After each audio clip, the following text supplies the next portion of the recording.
Buscamos información, escucha atenta y cuidado. Acompañemos a las juventudes. Los cuidados son colectivos. Cedronar. Voces de los territorios.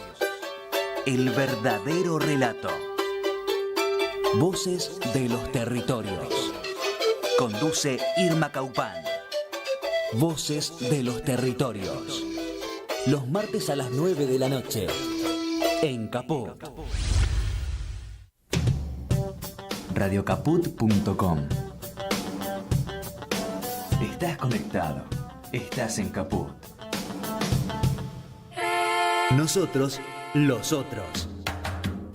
Un espacio de resistencia contra la discriminación, la xenofobia y la desigualdad.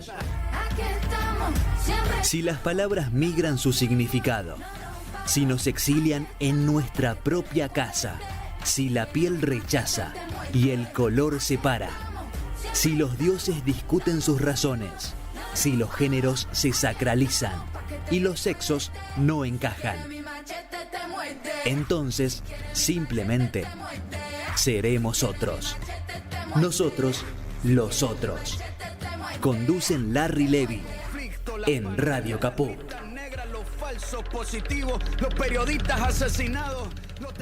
Existe, sin duda, un viraje de eso que se llama la opinión pública hacia eso que se denomina en política la derecha. En principio parece que esa movida, ese corrimiento, es común a muchos países de Occidente. Sin ir más lejos, el último domingo se observó con claridad en las elecciones municipales y regionales de España, por mostrar un ejemplo cercano en el tiempo y un espacio conocido y reconocido. Claro que, hablando de procesos políticos, esa síntesis resulta tan liviana como inentendible para los movimientos sociales y políticos que reclaman, en sus discursos, mayor equidad, mayor igualdad y un reparto más justo de la riqueza. ¿Cómo puede ser que voten en contra de sus intereses? Nos preguntamos muchos militantes que nos reconocemos en el campo nacional y popular. Y las respuestas están dirigidas en contra de la hiperconcentración del capital y el apoyo de los medios masivos de comunicación, entre las críticas más enunciadas, más frecuentes. Y el debate está ahí, sobre la mesa de los que quieran tomar parte. Pero hay otras cuestiones más graves que se filtran, que no se pueden relacionar a ese debate e introducen aristas no solo preocupantes, sino graves y que generan violencia. En principio, violencia verbal, pero muy cercano, casi a medio camino de la violencia física, o por lo menos funge como incitación a la agresión a quien piense distinto de esa denominada derecha de discurso agresivo y violento. ¿Qué es lo que genera esa violencia? ¿Por qué se nos coló?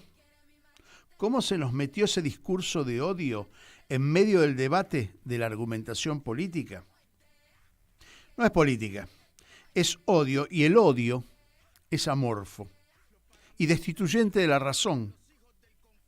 Con nuestro invitado de hoy intentaremos llegar a una perspectiva, como mínimo, una perspectiva que nos lleve a entender un poco más.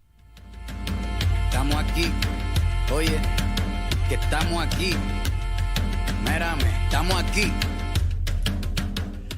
Y estamos esperando a que llegue nuestro invitado, se retrasó un poquito, nos avisó, así que estamos aquí en el estudio tratando nuevamente de poner en evidencia este discurso a lo que nos referíamos al principio con estas palabras iniciales, porque más allá de lo cancelatorio que es el discurso de odio, es la antipolítica, y la antipolítica es aquello que no nos permite organizarnos como sociedad. Yo insisto en que la salida es siempre la política, siempre está por la organización, por la representación, por el discurso, por el diálogo. Y si cancelamos todo eso con un discurso de odio y de cancelación del oponente, del adversario político, lo que estamos haciendo es destruyéndonos como sociedad. Por lo que entonces la solución tiene que ser discutida, debatida en una mesa. Esa es la política. Vamos a recibir a nuestro invitado que está llegando al estudio. Lo vamos a acomodar por aquí. Pablo. Bueno, les presento. Se trata de Pablo Semán, que es sociólogo, es antropólogo, especializado en culturas populares y religión. Ahora voy a contar algo por eso de la religión. Es ensayista, es investigador, es profesor del Instituto de Altos Estudios Sociales de la Universidad Nacional de San Martín. Sus investigaciones se han centrado a lo largo de su trayectoria en las experiencias religiosas, musicales, literarias y políticas de los sectores populares. Pablo Semán, gracias por estar aquí en el estudio de Radio Caput. ¿Cómo estás? Gracias por la invitación y mil disculpas por la llegada tarde. No, pasan estas cosas en las ciudades grandes, ¿sí? Sí. En las ciudades urbanizadas. Vamos a tener que extender un poquito más la ciudad, descongestionarla un poco, ¿no? Pablo, voy a hacer una confesión. Yo hace mucho que te sigo y te seguía por el tema de la religión. Estuvo aquí con nosotros en el estudio, no sé si lo conoces, a Damián Cetón, también sí. Un chico que se ocupa del tema religioso. Y en realidad, para romper este tramo inicial, que siempre es más frío, te quiero preguntar, ¿cuánto hay de religioso en la política y cuánto de política en lo religioso? Mirá, no sé qué te habrá dicho Damián, pero pienso que él pensaría como yo, que hay varias cuestiones para ir deshojando, ¿no? Nosotros tenemos una representación habitual con la que convivimos permanentemente, que es que lo religioso y lo político son cosas distintas y separadas. Y la verdad es que la secularización es un momento de la vida social, pero nunca se completó en ningún lado. Así que, por lo tanto, lo primero que habría que decir es que lo religioso y lo político nunca estuvieron tan separados, ¿no? La segunda cosa que es paralela a esta, después hay que ver cómo se intersecta más directamente, cómo se convierten en perpendiculares las paralelas, pero que, bueno, la religión y la política están habitadas por una cuestión, digamos, conceptual común, que es la de la idea de creencia. Lo que pasa es que nosotros creemos que creen los giles, ¿no? Entonces, la verdad es que la experiencia humana básicamente es creer. El creer es, por lo menos en las ideas que yo sigo, es una práctica de la diferencia, en el sentido de una práctica de la diferencia en el tiempo. Entonces, en la política y en la religión, si uno entiende la religión por el catolicismo, el mundo evangélico, el culto a los santos, ¿no?, rigen las dos la misma idea, que es la de la espera. Doy y espero. Doy mi confianza y espero una vuelta de esa confianza. ¿Me equivoco, ¿no?, si digo que la religión en sus inicios... Sí, dale. Lo que digo es que esto no hace a ningún arcaísmo de la política. Que la política esté habitada por la creencia, de la misma manera que la religión esté habitada por la creencia, no es solamente visto desde la idea de una secularización posible, es que uno esperaría que no hubiera creencia ni en la política ni en la religión. La verdad es que hay creencia en la política y en la religión, y porque hay creencia en la política y la religión, prácticas creyentes en la política y en la religión, es que además no se pueden separar, como se creyó en algún momento del siglo XIX, tajantemente la política y la religión. Por otro lado, y te termino con esto, que es la idea de la religión separada de otros ámbitos de la vida, aunque parezca paradojal, es algo relativamente moderno, ¿no? O sea, la modernidad inventó el dominio de la religión. como un dominio autónomo. Y al mismo tiempo un dominio autónomo que filtra permanentemente hacia otros dominios. ¿Cuándo empezó a haber religión? Bueno, cuando en Occidente se empezaron a hacer censos religiosos, ¿no? 1200, por ahí, digamos. O sea, cuando se empezó a contar, no, hay judíos, hay católicos, hay cristianos, ¿no? Entonces, es curioso, la modernidad pretende que no exista la religión, pero al mismo tiempo la inventa. Uh-huh. La inventa y inventa el escalafón. Claro. El escalafón que también es político. Uh-huh. Es decir, la forma de representación no es decir, tiene escalafones, tiene ramas de obediencia o no obediencia, de jerarquización de los fenómenos religiosos. Claro, es decir, el cura, el rabino son líderes espirituales, pero son líderes políticos en última instancia. Sí, o sea, los estados se han nutrido digamos, de la experiencia religiosa como fuente de legitimidad, mucho más de lo que lo reconocen. Y ahí sí, digamos, hay una interpenetración entre religión y política, pero entendía la religión como las instituciones religiosas. Uh-huh. Para mí un fenómeno, insisto, de base, subyacente a todo esto, que es que las relaciones humanas, la comunicación humana es una práctica creyente, una práctica de la diferencia, no solamente de la diferencia entre tú y yo, sino de la diferencia en el tiempo. Yo ofrezco algo y a cambio de ese algo, ese otro se relaciona conmigo y espera una devolución también, ¿no? Uh-huh. Es como una estructura humana transversal a muy distintas épocas históricas. La modernidad lo que intentó, digamos, hacer y no logra hacer es como que darle garantías definitivas y certezas absolutas a la creencia a través de la ciencia. A la creencia, digo, en tanto práctica de la diferencia, ¿no? Uh-huh. ¿Qué pasa con el ateísmo, entonces? ¿Hay una militancia del ateísmo que se parece a la creencia en sí o el acceso a la creencia como fenómeno racional? A mí me parece que, a ver, el ateísmo es un fenómeno que fue relativamente o es relativamente importante en una parte de las élites de Occidente, no en todas, y después más allá de eso no, pero lo que yo veo es que muchísimos dirigentes políticos de distintos lugares del mundo entienden que la creencia nuevamente está en la base de las prácticas humanas y sean ateos o no, intentan interpelarlas. Te doy un ejemplo. Los dirigentes del Partido Comunista Chino en su actual mandato han intentado reinstalar el confucianismo como fundamento de las relaciones sociales, ¿no? Uh-huh. Cuando había intentado expulsarlo hasta hace relativamente poco.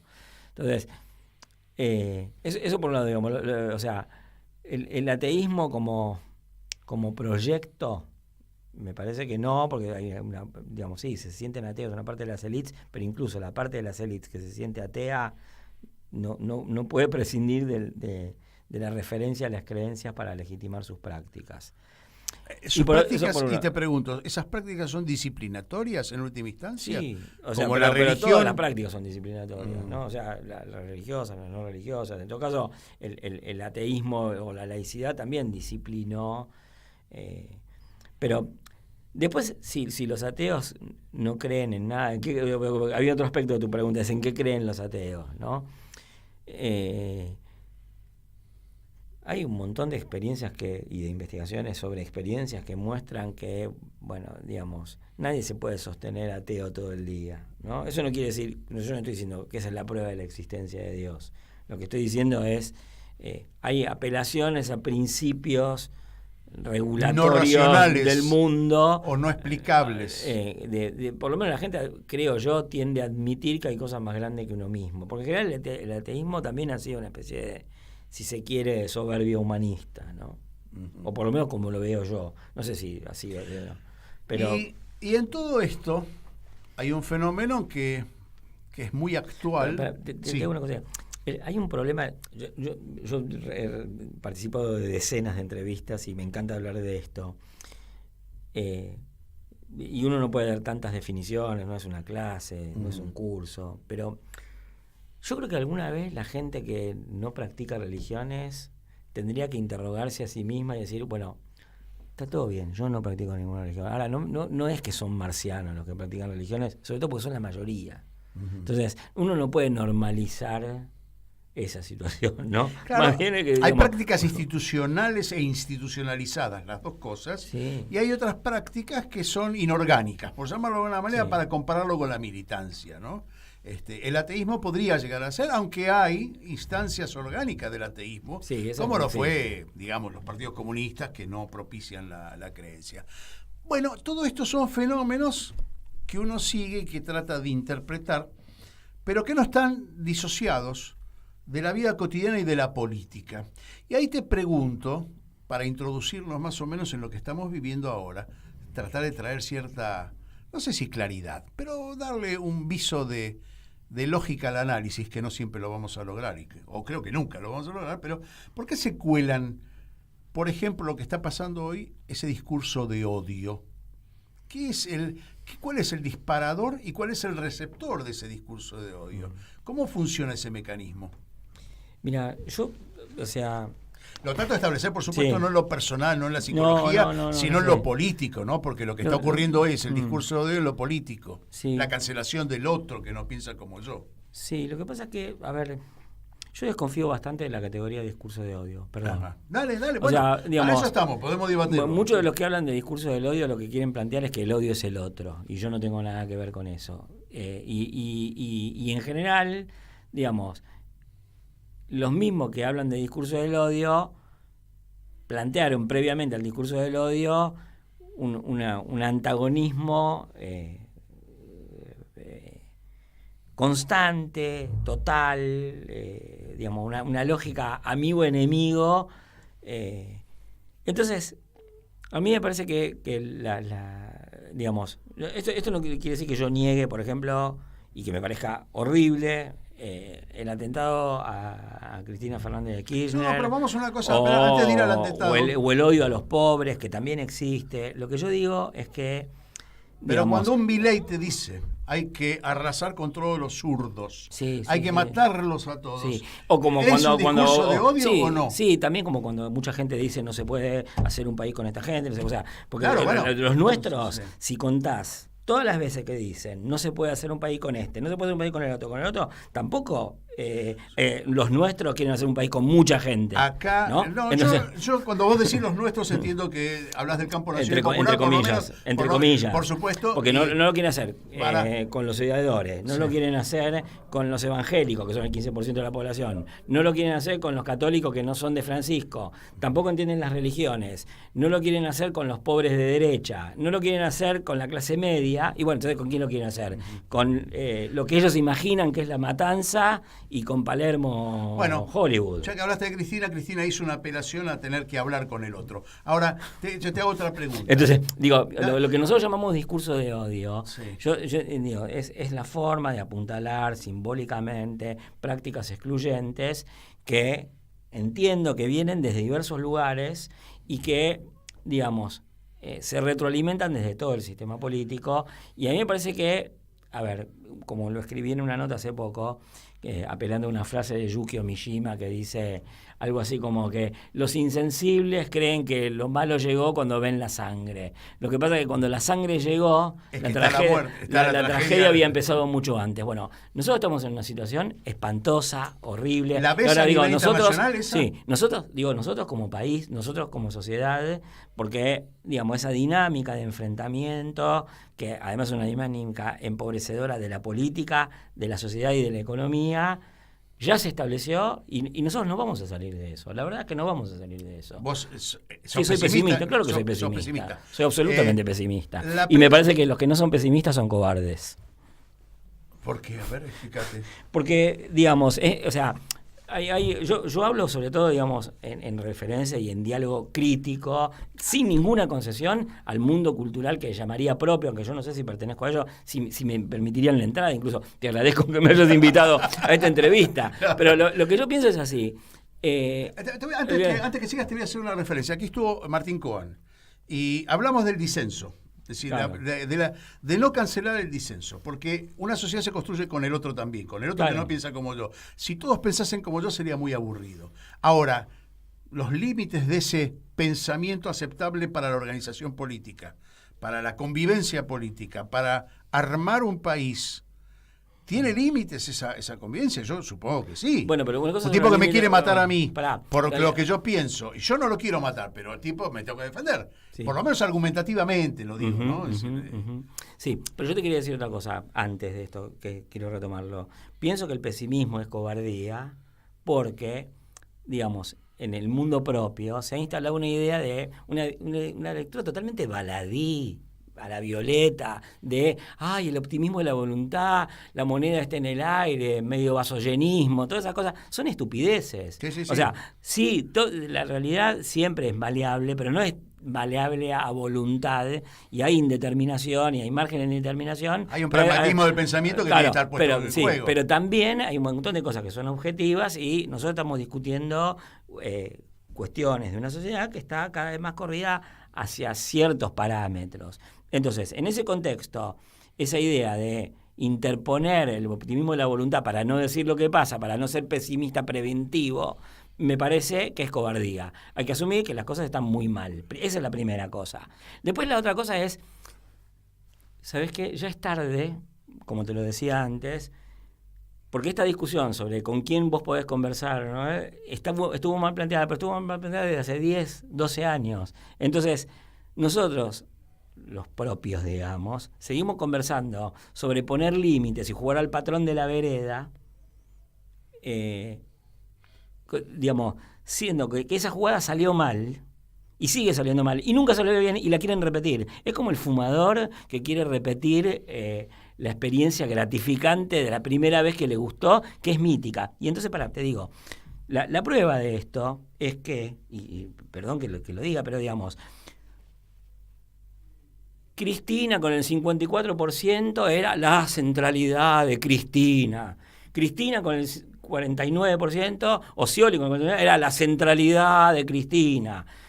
Cristina con el 37% y después con el 43%, la centralidad de Cristina. Bueno, la centralidad de Cristina es cada vez más chica, porque la centralidad de Cristina tiene que ver con que, o sea, la misma Cristina, que es la más inteligente de los líderes políticos del campo popular, dice, esta va a ser una elección de tercios. Ahora, ¿cómo llegamos de que estos tipos fueran el 54% a que sean el 33%? ¿No? Bueno, una de las cosas, se llegó a eso, entre otras cosas, procurando definir de antemano los límites de mi diálogo. Uh-huh. Yo tengo que definir los límites del tiempo y como llegaste un Perdón. poquito tarde, nos tenemos que ir a una pausa, pero esto no lo vamos a abandonar porque la segunda parte de la conversación tiene que estar fundada en eso para entender el fenómeno. Vamos a una pausa y enseguida volvemos. Enseguida volvemos con Estamos aquí. Nosotros, los Estamos otros, aquí. en Radio Capó. Estamos aquí.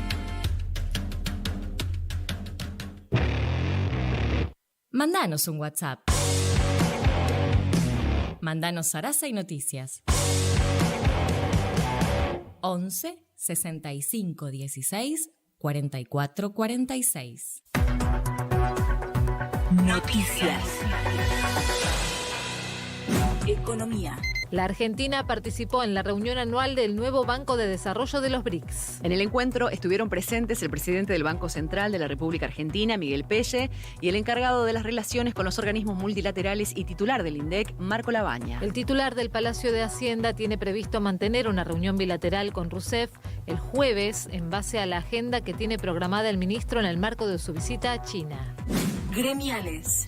El gremio minero acordó paritarias trimestral y semestral con 2 empresas sanjuaninas. Los secretarios generales provincial y nacional del sindicato, Iván Maya y Héctor Laplace, y la compañía Gualcamayo convinieron un aumento trimestral del 27,6% en 2 tramos, que se abonará un 16% sobre el básico de abril y otro 10% acumulativo en mayo. El acuerdo semestral con la firma Veladero contempló un incremento salarial total de 58,11% en 3 tramos, que será efectivo un 17% sobre el básico de abril, otro 16% acumulativo en junio y un 16,5% también acumulativo en agosto próximo.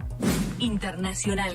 Donald Trump dice que prohibirá la ciudadanía automática a hijos de inmigrantes irregulares si gana en 2024. El expresidente estadounidense anunció que firmará un decreto para hacerlo y frenará la invasión de las fronteras. El republicano de 76 años aseguró que las políticas de Joe Biden premian a quienes rompen la ley y que funciona como un imán para las personas más malas del mundo. Trump aseguró también que terminaría con el turismo de nacimientos, por el que, según su argumento, se genera una inmigración en cadena.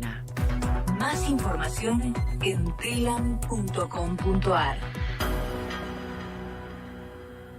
Telam Digital. Información en tiempo real. En telam.com.ar.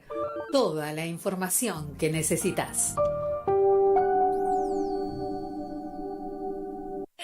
Seguimos en Radio Caput con Nosotros los Otros. Estamos aquí. Bueno, segunda parte de Nosotros los Otros, con Pablo Semán. Empezamos con la religión y la no religión, la cancelación y la no cancelación. Y bueno, era inevitable que este debate que tiene, yo creo que es un debate de siglos, es un debate atávico, histórico, porque está en juego el poder. Y como está en juego el poder, la cancelación del otro es una forma de dominio. Y me pregunto, y era hacia donde quería ir después de la pausa, era, este fenómeno está generalizado en el mundo. Hoy tenemos, qué sé yo, España, que ganó la derecha, Italia gobernada por una mujer de derechas. Si nos vamos un poquito más lejos, hacia Europa Oriental, la derecha es muy fuerte. Zelensky en Ucrania es un exponente de la derecha más acérrima. De hecho, esos batallones que tiene con simbología nazi, es innegable que hay una derecha. Del otro lado, bueno, está... Del otro lado también, déjame decirlo. Está bien, no, te voy a dejar decirlo, pero déjame exponer... Déjame decir que estoy en contra de esto. Yo estoy en contra de la violencia y de sí. esta guerra, ¿sí? Ahora, el planteo que hace Europa con respecto a Rusia es un planteo espejo, es un planteo de yo me miro en el espejo de Rusia. Pero quiero centrar la conversación, ya que de alguna manera tus investigaciones tienen que ver con las organizaciones primarias del ser humano, ¿sí? Entre ellas empezamos con la religión, pero la política es una forma de representación a la que se llega cuando la aldea crece. La aldea deja de ser aldea, deja de ser esas 2.000 personas que se conocen, a perder el conocimiento del vecino, ¿no? Y esto es lo que nos está pasando, la extranjerización del otro, ¿sí? O la extensión de mi geografía a lugares a los que yo no llego, ¿sí? Yo no llego a Salta, soy diferente a un salteño, ¿no? A lo mejor soy diferente también a un tipo de Tierra del Fuego. Lo que te quiero decir es que este sistema de representaciones está agotado, es lo que genera esta crisis.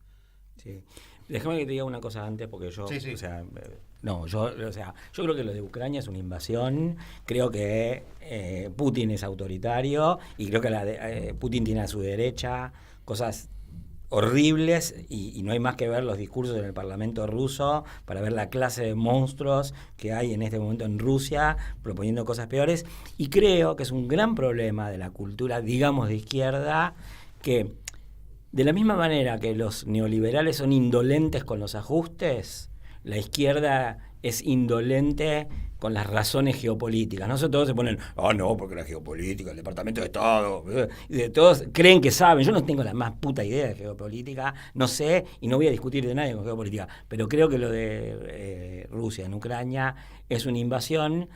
Y me parece que el argumento de la desnazificación de Rusia es un poco exagerado, no porque no haya el batallón Azov, sino porque también, digamos, hay nazi-bolcheviques en Rusia, y los nazi-bolcheviques son una fuerza motriz, y eso sí lo sé, digamos, de alguno de los planteos del putinismo a través del duguinismo, que es una cosa que está a la derecha de Putin, pero que es muy fuerte.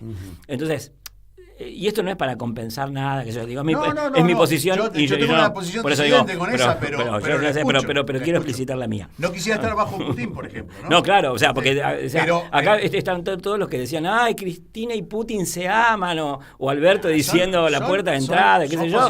Anda a vivir en la Rusia de Putin. Son posiciones que tienen que ver con la geopolítica y con el desbalance de una polaridad. El argumento geopolítico en el mundo nacional popular funciona como una justificación de última ratio muy parecida a la necesidad neoliberal, cuando los neoliberales te dicen, no, bueno, así como en una casa no puede salir más de lo que entra, en un Estado, bueno, no hay esa objetividad como no hay la objetividad geopolítica. Yo llamo a cuestionar la geopolítica por boca de ganso y creo que lo mejor del peronismo fue la tercera posición, es decir, entender que ahí había una lógica imperial, ¿no? Uh-huh. Bueno, pero volviendo a lo que vos decís, que me parece también importantísimo y tiene que ver con mi percepción de una situación, digamos, que podría ser llamado pesimista. Yo no soy pesimista en la medida que estoy viviendo acá y tratando de convencer a alguien de algo. Ahora, que no vea, no me dejen, no me pongan una curita en la boca para decir que las cosas, para impedirme decir que las cosas están mal. Yo creo, y esto es importante para mí, sobre todo por lo que conversábamos antes y por lo que vos decías, que la verdad es que el deterioro de la situación política, en cierto punto, excede lo que hagan los dirigentes políticos, lo que hagan mal, en lugar de lo que deberían hacer bien. Porque yo sí creo, y este es un punto, digamos, que coincidimos, y me parece importante subrayarlo, no porque coincidimos, sino porque es importante el punto, que es, hay un divorcio progresivo entre capitalismo y democracia que está siendo propulsado por algunos dirigentes políticos. Está bien. Ahora, justamente, como es un problema eso, y además, esos son círculos intelectuales que se mueven a esta altura al margen del mundo universitario, son usinas de ideas de derecha alternativa y de extrema derecha que funcionan a partir de empresas, de redes sociales, de redes digitales, de canales, digamos, Internet, básicamente. Sí. Bueno, todo eso ha creado, digamos, un circuito de pensamiento donde está tematizada, problematizada, resuelta en términos de ellos, el divorcio entre democracia y es más, textualmente estos tipos dicen, el liberalismo y la libertad son incompatibles con la democracia. Sí, ¿no? un oxímoron importante. Claro, pero entonces los tipos están teorizando e impulsando la separación del capitalismo y la democracia a través de la incompatibilización entre libertad y democracia. Entre libertad y democracia eligen libertad y generan una idea de, bueno, el predominio del más fuerte, hay una especie de darwinismo y de selva. Sí. Bueno, en ese contexto, ser indolente con el autoritarismo es un problema, porque terminás fortaleciendo el argumento del otro. Uh-huh. Ahora tengo una pregunta. En tu discurso hay una señalización, no quiero decir una acusación, sino una puntualización de los errores de la política. Y me hago una pregunta si la economía, el poder económico, no es el que subvierte esto que vos estás diciendo, ¿no? La democracia y poder económico son contradictorios, son un oxímoron. No pueden desarrollarse porque al no haber una cierta equidad entre la gente, bueno, la acumulación de poder lo que produce una desigualdad terrible, produce hambre, produce desigualdad, produce muerte, porque en última instancia lo que vamos a ser testigos seguramente, si lo visualizamos de este modo, es que esto va a ser trágico, ¿no? Una mirada trágica. ¿Qué lugar le atribuís a ese poder? Porque si no, estamos acusando solamente a la política cuando la política es la salida. No, yo creo, digamos, que, a ver, el campo de la discusión política de la sociedad no depende solo, no tiene una única voz o un único parlamento, que sea el parlamento de la política, digamos, en el cual actúan los dirigentes de los partidos oficialistas y opositores.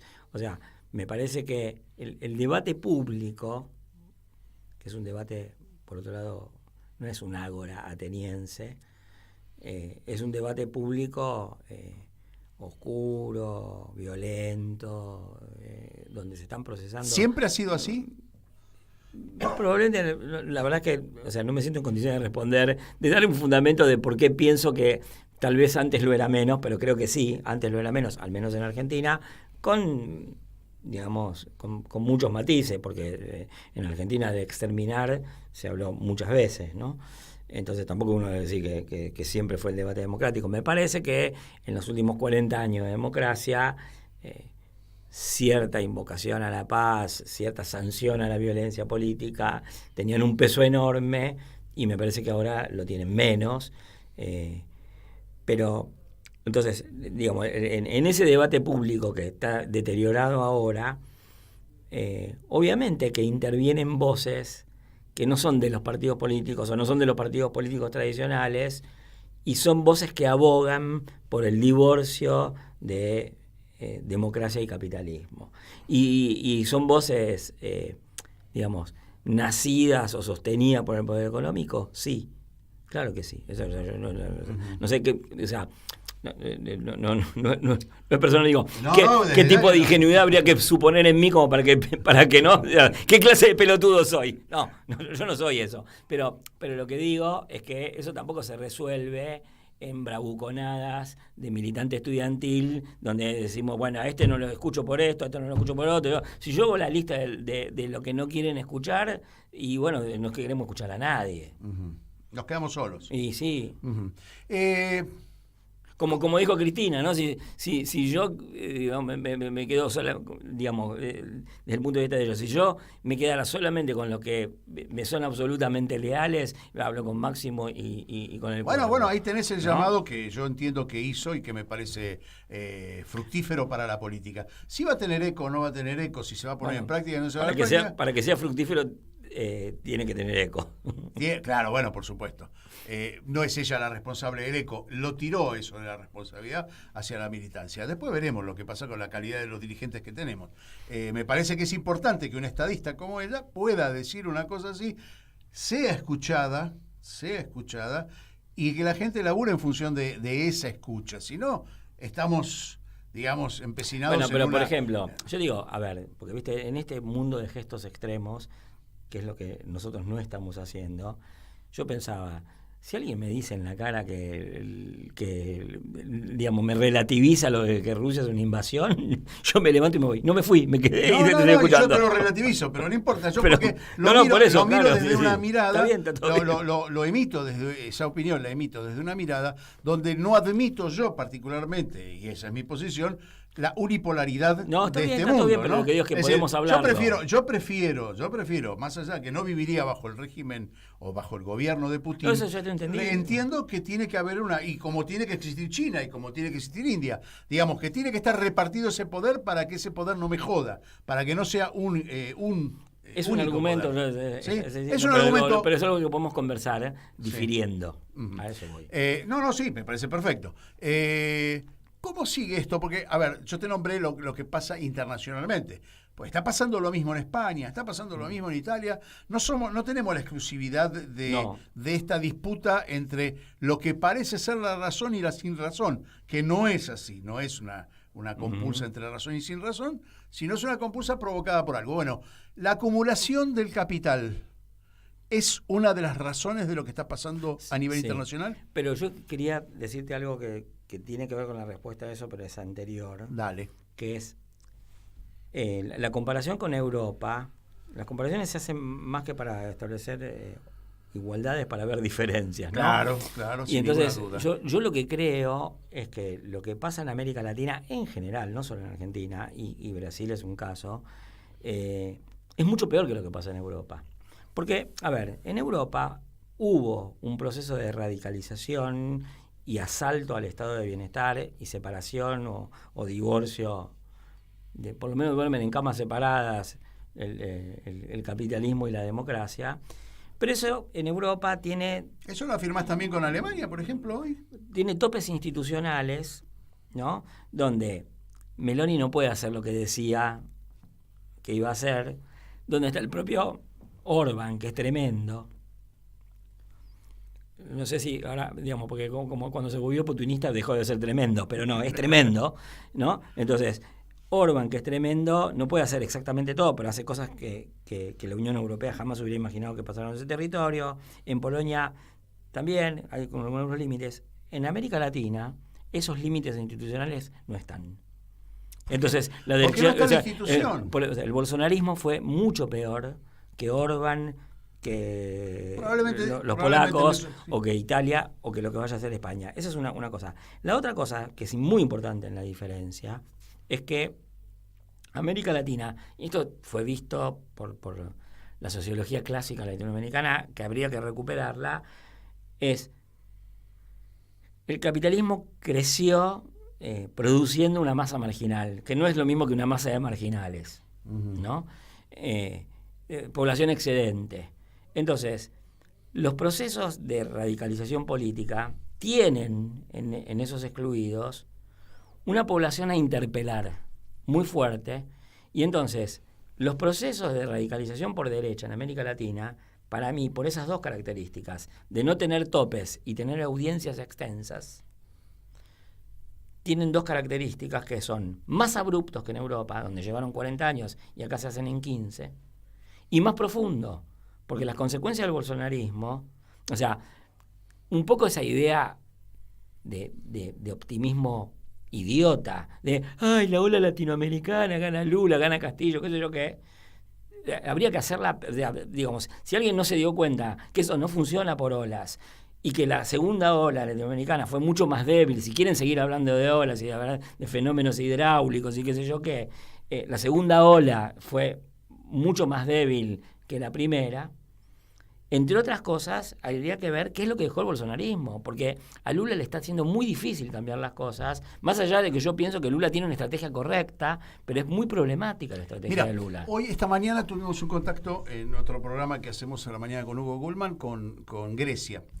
Y Grecia, por ejemplo, sería comparable la pauperización de la población griega con la pauperización, por ejemplo, de las clases medias latinoamericanas en Europa. Es decir, que Grecia es un país marginal para los europeos. Sí. Y ha descendido la desocupación, pero con una precarización del empleo y terrible, con una expulsión de población enorme. Y un desplazamiento de población enorme, que es lo que también hizo bajar los índices de desocupación. Entonces me pregunto, esas marginalidades que se producen en América Latina, y no por deseo de los latinoamericanos, sino por deseo de los grandes poderes internacionales, nos topamos con que en Europa Portugal también intentó, es decir, a Portugal también intentaron pauperizarlo, ¿no? Es cierto, pero digamos, el único caso que eventualmente se parecería a lo mal que vamos a terminar acá o que podemos terminar acá es Grecia. Y aún así, yo diría que, digamos, Grecia, por pertenecer a Europa, tuvo una situación, entre comillas, relativamente beneficiosa, que si bien expulsó población, esa población fue recogida en el resto de Europa, ¿no? O sea, los niveles de exclusión que se incrementaron en Brasil y que se pueden incrementar acá son enormes y son incomparablemente mayores que los que eventualmente haya en Grecia,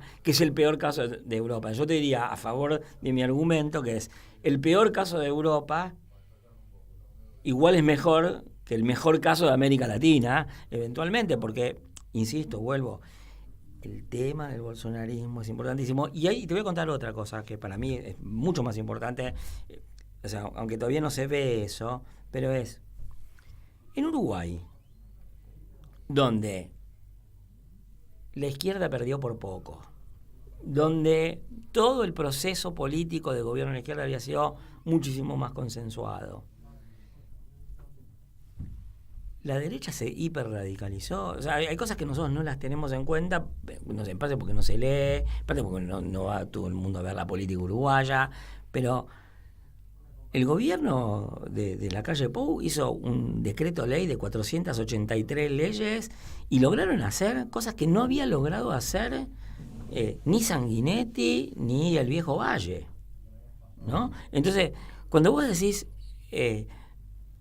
digamos, hay un desbalance, ¿no? que tiene que ver con esta falta de topes institucionales y con estas posibilidades excluyentes, y con que efectivamente las derechas interpelan a grupos vociferantes y logran copar el espacio público, hacer algo así como que, digamos, golpes de mano en el espacio público. Tienen mejores amplificadores, técnicamente hablando.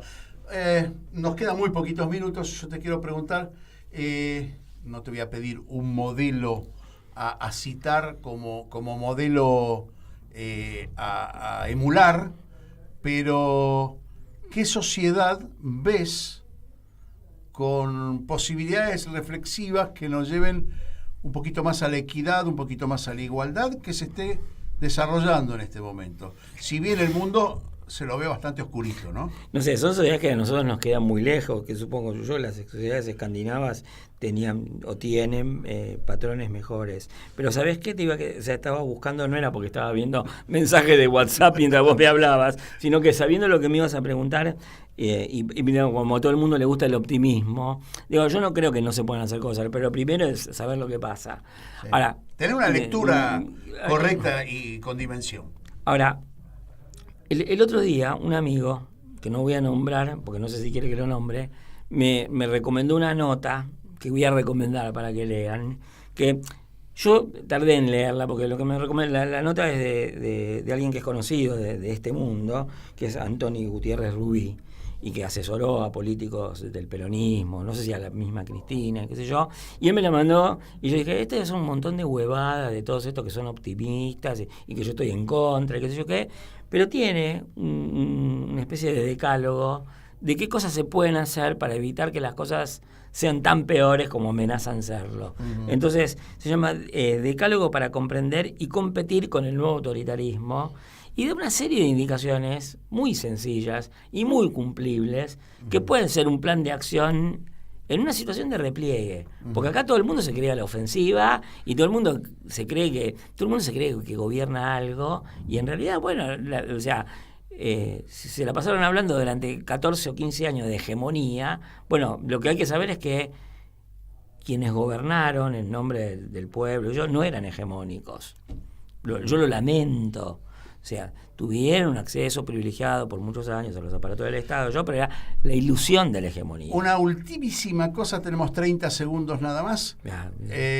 Enzo Traverso, ¿lo leíste? No, perdón. Bueno, habla de la falta de los intelectuales convertidos en panelistas de televisión y la falta de un pensamiento disruptivo entre los intelectuales. No te digo por sí o por no, pero tenés 20 segundos para reflexionar. No, bueno, lo que pasa es que, digamos, como cada grupo, cada mundo político ha elaborado su propio ecosistema de comunicaciones,